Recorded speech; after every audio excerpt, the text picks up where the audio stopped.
Alright everyone, so this is going to be the first review of a RX-78-2 Gundam from the anime Mobile Suit Gundam, which is the first Gundam anime. And I thought it would be appropriate to start off my first model kit review with a model of the first Gundam. But it might look familiar because this was also the Gundam used in the movie Ready Player One. So as you can see, this guy's a high grade, and I'll make a separate video explaining about all the grades and like all the other Gunpla lingo, but for now, let's get this guy out of the box and build him. So as you can see, there is a good amount of runners in here, but it's a high grade, so I'm not too concerned about the complexity. And here are the instructions for it. This is what it'll look like when it's done. So let's build this thing. Alright, now I'm finally finished building him. He took about an hour and a half to make or so. Alright, now let's take a closer look at this guy. So as for his painting, I did some panel lining along his arms and legs, as well as other parts like his face. Let's just get a good look at his face for a second. As you can see, I went over and I put some marker over it. It's kind of sloppy, but you know what? I tried my best and I think it turned out okay. And as you can see here, I don't know how well it's going to show up on camera, but I put some smudging around certain areas to give him a sort of weathered, like battle damaged effect, because these are meant to go to war, and you know, he's been through a whole bunch, so I thought maybe putting some kind of like battle damage and weathering would look good. And as for his backside, I did some more panel lining here. I actually panel lined these little parts as well, and the backs of his legs and feet, those are panel lined. This guy also did come with some stickers, which is kind of a pain in the ass. Like the smaller ones, like this little area above his V-fin is a sticker, as well as this little section back here. This one is probably the biggest sticker I have, and his eyes are stickers too, but they actually turned out pretty good, and the only ones I had actual trouble with are these two little mini head ones. As for the sculpting on this guy, it's great. His legs are a tad bit skinny, which I kind of had a small issue with, but it's not that bad. And he's got a bunch of awesome mechanical detail on him. He's also got like a little jetpack on his backpack. And another part too of like the mechanical detailing is if you look really closely, you see these little like pistons inside of his feet.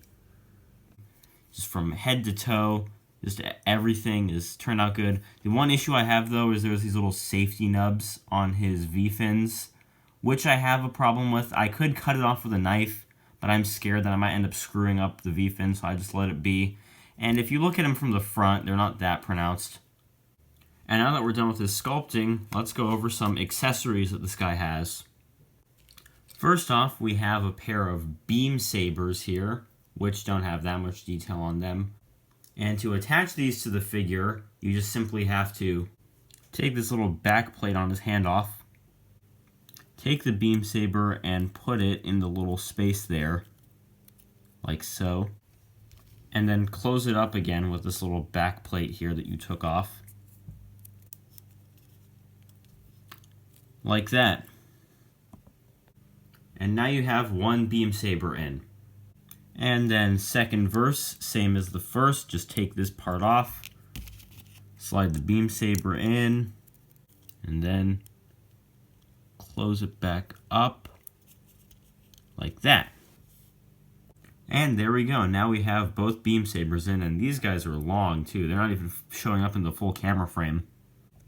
And to store these bad boys, you just have to take them out of his fist like that, and then take the blade out, or the beam I guess, and then grab him, and then he has these little pegs and slots in his backpack.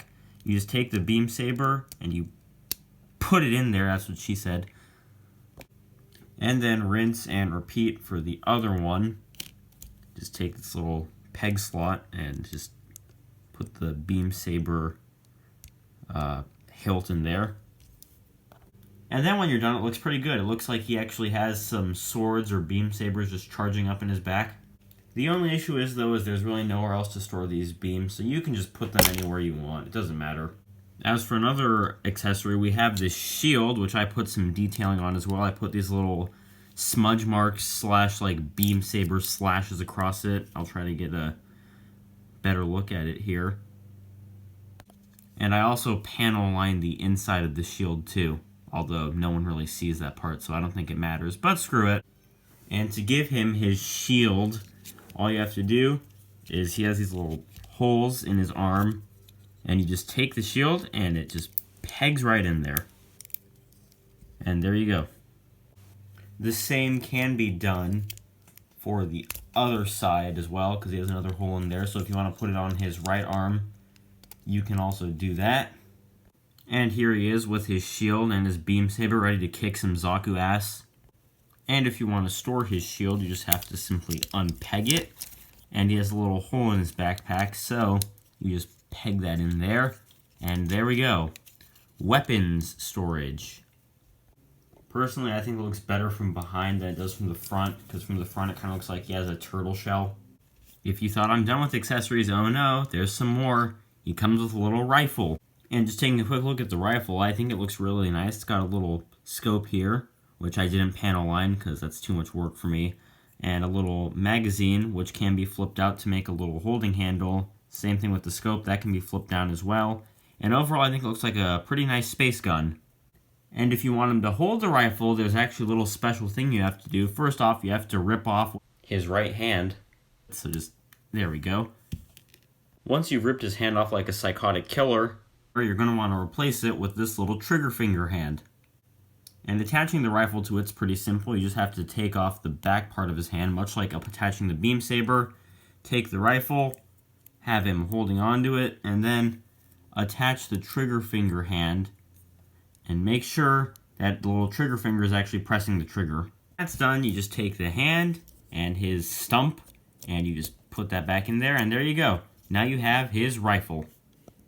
And the posability options with the rifle are pretty much endless, but they can be enhanced with these open hands.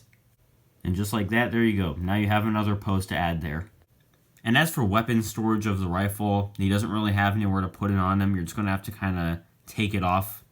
But that being said, you can just have him holding it, but there's nowhere to really store it. And his final accessory is this big bazooka. Look at this thing. Granted, it's not the best color, it is a little flat, but the details are still pretty good on it. And if you want him to hold this big boomstick, you just take his trigger finger hand off. Make sure that it's the trigger finger hand. Once again, just take the back of it off like so. Take the bazooka, put it between, slide it like that.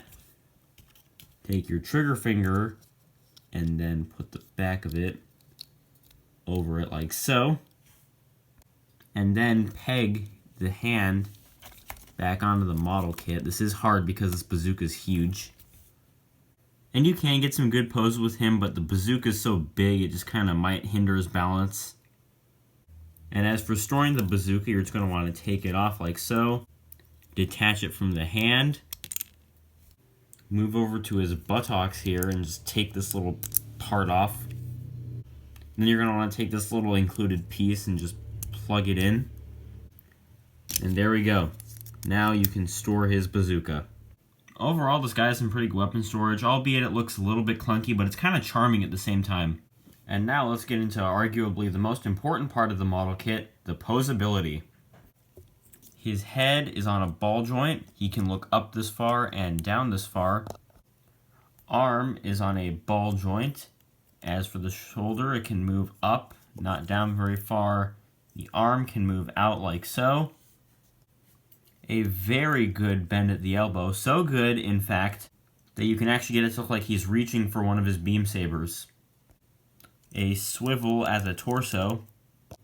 The front of the skirt can be lifted up for a pretty good kick. He's no gymnast, but this is still a pretty good range. His leg can't move back that far. Bend at the knee. A very nice roll at the ankle, and you can get a little bit of a pivot here. And some pretty good ankle movement.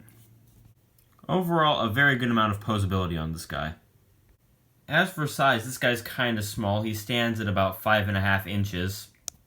For some size comparisons, here he is next to my first ever Gundam model kit, the high-grade Blue Destiny Unit 1, the Robot Masters Optimus Prime figure, and the Hunt for the Decepticons Battle Blades Bumblebee. My final thoughts are this model kit is awesome. Thank you all for watching. Goodbye. It's a Gundam on a dinosaur. It's the coolest thing you ever saw.